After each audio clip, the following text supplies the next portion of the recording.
গতকাল জামাই ষষ্ঠীর দিন আমি শ্বশুরবাড়ি গেছিলাম, তোমরা দেখেইছো। আর সেখান থেকে আমার শাশুড়ি মা 2 পিস ইলিশ মাছ পাঠিয়ে দিয়েছে। এটা কিন্তু জামাই ষষ্ঠীরই মাছ।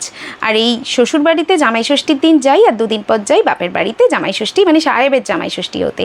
আমরা অ্যাকচুয়ালি কী বলো তো, দুবারই জামাই ষষ্ঠী অনুষ্ঠানটা মিস করতে চাই না।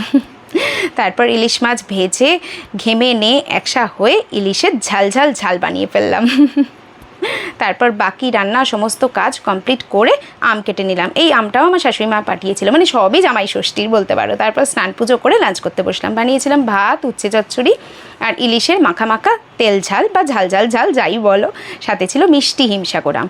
ইলিশ আর চিংড়ি নিয়ে আমাদের বাঙালিদের মধ্যে দ্বন্দ্ব আছে, তবে আমার মতো মাছপ্রিয় বাঙালি হলে একটা কথাই বলবো, ইলিশ চিংড়ি যাই দাও না কেন খেতে দারুণ লাগে।